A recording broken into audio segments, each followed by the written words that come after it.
Ed, I'll ask you right off the bat something really difficult. You can explain to me what the Mutual UFO Network is and how it got started, if you know anything about that at all, about its history and background. Right. As a matter of fact, I happen to be one of the people in on the ground floor of MUFON. Originally, some of the people were members of an organization called the Aerial Phenomena Research Organization, which is in Tucson.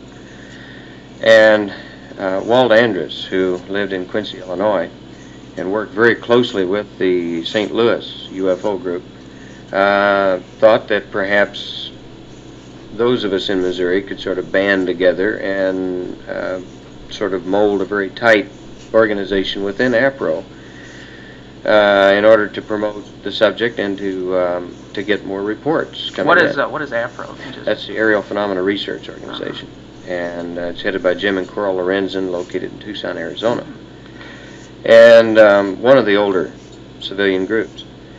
And so in doing this, in bringing together the MUFON people, the APRO people became a little concerned that, you know, they were trying to split from APRO. Ran into some real problems, and I was seeing a lot of correspondence coming back and forth from APRO and MUFON people. But at any rate, MUFON at this point in time is, in my mind, the most progressive UFO organization in the country, perhaps in most of the world, because, you know, these people by and large are responsible citizens, are credible people, not the town drunks and not crazy people. You know, they're seriously looking at this thing. And are those type of, I guess, what you would call undesirable members in other organizations that you know of? Well, yes, and I'm sure there are some in MUFON, you know. Yeah. But MUFON has a screening process which eliminates a tremendous percentage of that. A lot of the groups like to brag about the number of investigators, I should say, quote, investigators that they have. And these people are ill-trained, if trained at all. They're not really qualified to investigate UFO reports. I'm not saying all of them, but a percentage. And so MUFON, you know, is, I think, more careful in looking at the people coming into the organization. And I'm not sure about the procedure now, but in times past, if an individual wanted to join as an investigator, they would have to be recommended by one or two people already in the organization, familiar to the director, who is Walt Andrus. And it's a very good system.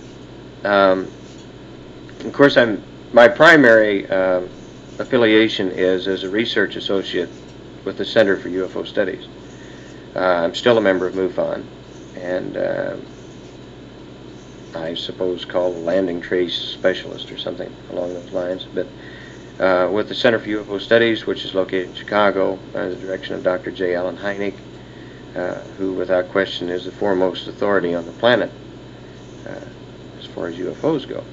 Dr. Hynek is an astrophysicist, chairman of the Department of Astronomy at Northwestern University, chief scientific consultant to the U.S. Air Force on UFOs for 22 years. You were talking before about qualifications. Mm-hmm. What makes you yourself qualified? What makes you, well, yeah, that's just the question. What makes you so qualified about, you know, investigating UFOs as opposed to another person? Mm-hmm. That's a good question. I sometimes wonder myself, but, well, frankly, I have an engineering background, and we get into, well, in years past I've done a good deal of survey work. I've done, generally what I do as an inspector with the State Highway Department, Construction Division, is to... So you make your money with the Highway Department? Oh, yes, right, yeah. No money with UFOs, unfortunately. But primarily my job there is supervision of highway construction. And obviously you learn a good deal about soils because we deal with soils as a base for highways, and the survey work and all of these things, and being observant of things. All of these things come into play in investigating particularly a landing site, which is what I've specialized in. Then in conjunction with that, I went on numerous occasions with Alan Hynek to investigate cases, and Alan had been in the investigation business of UFOs for many, many years before I became aware of the subject, actually. And so I suppose underwent some on-the-job training in that respect. I've had some very long meetings and training sessions with, for example, Dr. Edward Zeller of the Space Technology Laboratory, how to obtain samples, what we're looking for, with Dirk Pearson, who is a scientist in California in the, with the Space Systems Organization. And so it's, you know, it's been a matter of sort of on-the-job training, along with having, you know, a background that fit into this. And in conjunction with this, I'm also a professional photographer.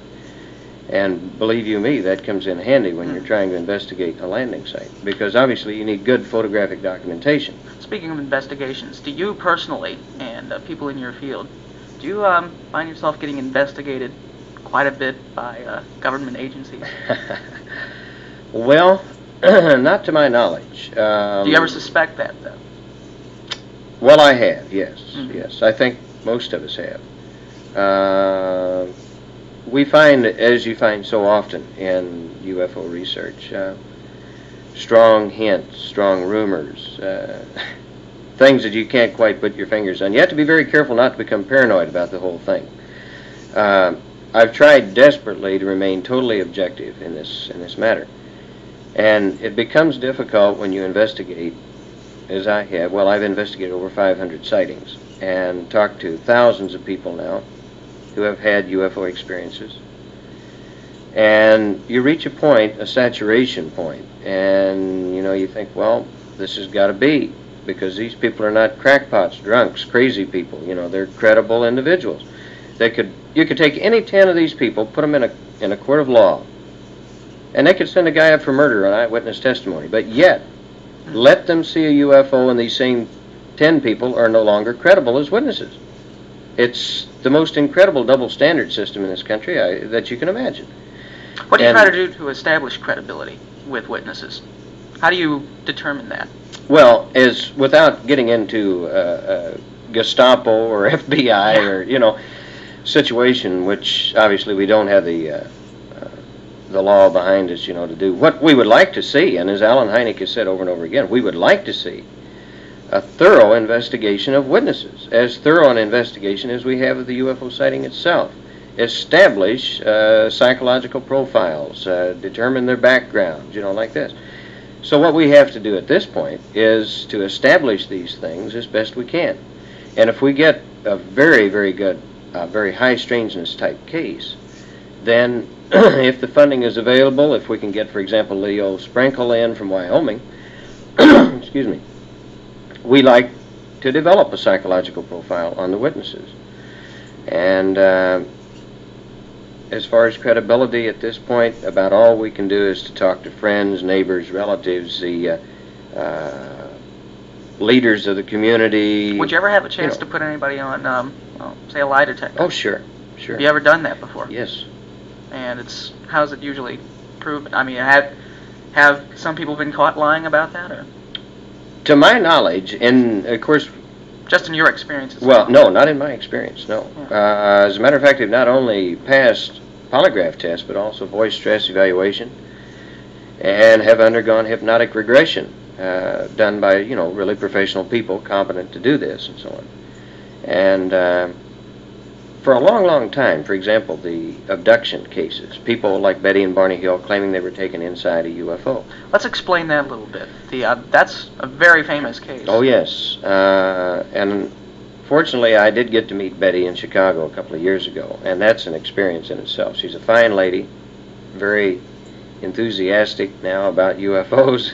Obviously, she's been closer than most of us, if the story is true, and I have a feeling it probably is. But at any rate, briefly, she and her husband driving down a road coming home from a vacation in New Hampshire, 1961, and suddenly they see an object in the sky. She says she's a believer, you know, and she says, Barney, it's a flying saucer. He says, no, it's a satellite. She says, no, it's a flying saucer. Well, the thing gets a little closer, and she says, what do you think? He says, I think it's an airplane. pretty soon helicopter, and pretty soon, you know, through the escalation of hypotheses, he has eliminated all of the natural explanations, you see, and here it is. Barney the disbeliever says, well, maybe, you know. And at this point they're seeing it as a rather large vehicle and with a curved window and so on. And suddenly, for some unknown reason, Barney pulls off onto a small dirt road, stops the car, kind of slumps forward onto the steering wheel. They have a little dachshund with them. The dog just simply appears to go to sleep in the front seat. And sure enough, here come the little guys toward the front of the car. The doors come open. They're taken out. What were the little guys like? Do they know? Well, they were, I believe in that particular case, a little taller than we normally get. About 80% of the humanoid reports, they're about 3.5 feet tall. But as I recall, these guys were 5 feet tall and had somewhat thin, spindly bodies, slightly enlarged heads, prominent eyes, which seems to be an extreme characteristic. People are always discussing more than anything else the eyes. But at any rate, then they claim they were taken on board the object, physically examined. Barney had false teeth, Betty didn't. The little guys had Barney in one room, Betty in another. His false teeth fall out, they get very excited. They run into the other room, they grab Betty's teeth, nothing happens. And so you might imagine their report when they got home. You know, some of the Earthlings' teeth come out, some don't. But it's just a fascinating story, or more than a story, I think. And so at any rate then, suddenly they're driving down the road, an hour and 30 minutes gone by, they don't recall what happened. And they start developing areas of skin rash on their bodies. They have nightmares, they find little silvery rings on their automobile.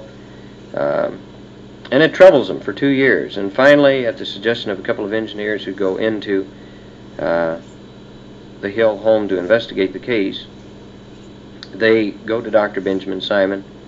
He puts them individually under hypnotic regression, and independently they relate the same stories that they were taken on board. And a star map was recreated by Betty under hypnosis, and she said that this was a sort of a hologram projection that she saw in a little cubicle in the thing. Inside the ship? Inside the ship, you know. And some of these stars were connected by lines.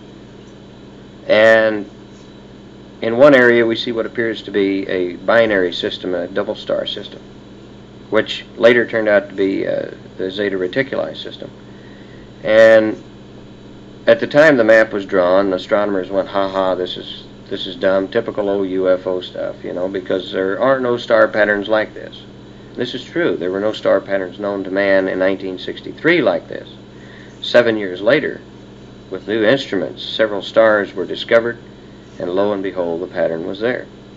And it just so happens, based on current knowledge and interpretations of star systems, astronomers now believe that, as a matter of fact, in all the stars included in the map, only the ones connected by the lines are stars that are similar to our own sun, and they believe to be capable of supporting planetary systems. So that was kind of interesting. And, you know, in other words, she was relating something long before it was known on Earth. So that tends to somewhat substantiate the report. And not only that, we then learned much later of a classified Air Force report in which an air base tracked an object going into that area on radar that night and coming out about 2 hours later. How did they let this report out? Why Why did they do it? Was it a leak, or did they do it purposely? Frankly, I'm not sure. I'm really not sure. I know that it fell into researchers' hands somehow, and I would say very possibly a leak. I'm not sure. The Air Force itself is not... Well, they don't really claim to believe in these things, do they? But on the other hand, they don't... They don't deny it either. That's true. They're typically neutral, I suppose. That's true. Their statement has always been, well, since the late 40s, about 1950 or so, that they pose no threat to the security of the United States. They don't say, you know, flying saucers do not exist. They've never said this. As a matter of fact, we have had the release of some previously classified documents indicating they thought quite the opposite. And As a matter of fact, Lieutenant General Twining, in a recommendation to the Army Air Force in 1949, made the statement that from their study, they felt that the objects were not visionary nor fictitious, but rather appeared to be under either remote control or direct intelligent control. And then recommended that the Army Air Force establish a full-blown project. And at that point in time, the barn door was closed, and it remains closed today. We've kicked a couple of holes in it with the Freedom of Information Act in getting some CIA documents released as of last December. Which documents are those? Well, documents relating to, in one instance, a terrific case over Iran involving military aircraft, radar, and so on. Other cases relating to overflights, near landings on Strategic Air Command nuclear installations in this country, mostly in the northern United States. UFOs hovering 10 feet over nuclear warheads, nuclear devices on these bases. And you have to stop and think, well, the Air Force says that there's no threat to the security of the United States. Well, what on earth would you call intrusions into Strategic Air Command nuclear installations? I have a feeling that if these objects were being reported as having red stars on the side, that, there'd be quite a reaction. You ever think of that as a possibility? That they're Soviet? Well, that they're anybody. That Sure. that they could be an Earth. Sure, but their own ship. Unfortunately, I wish that were the answer. Well, I shouldn't say that, I guess. It is a possibility. You can't completely discount that. Well, in my mind, I think you can, if you're to believe the thousands of reports. And the reason I say that is that I cannot imagine any nation on Earth having a device that can incapacitate some of the most sophisticated fighters that we have. Why? Why can't you envision that? Well, the thing that I can't envision is having it and not using it. That's what I can't imagine. You see, I can't imagine us stumbling along in a thing like Vietnam, for example, with old 20-year-old B-52s bombing dirt trails and like this if we have a machine. And furthermore, I can't imagine if these things can do what the reports indicate they can. I can't imagine us piling 2 or 3 guys on top of a 250-foot stick of dynamite and blasting them off of the moon. It's just not the way to go. And I can't imagine, for example, if they were Soviet, the Russians, considering the distinct possibility of a mechanical malfunction, landing one of these things in a sheep pen in the middle of Kansas. And farmers do have shotguns, and I don't care if it's an Earth-made device. Someone could slip up on the thing. And on the other hand, I then can't imagine the United States flying two of these things over Moscow at 100 feet altitude at 11 o'clock on a clear blue morning. And did that happen? Yes, certainly it's happened. Yeah, we have just under 500 reports, good reports from the Soviet Union. What is their stand on it? Do they? How did you get a hold of those? Do they encourage those kind of reports? No, as a matter of fact, I think they did. Their attitude quite parallels that in the United States, frankly. Dr. Felix Zagel with the Moscow Aviation Institute is sort of the J. Allen Hynek of the Soviet Union. And he has collected large numbers of cases. He and I have been exchanging physical trace cases now for several years.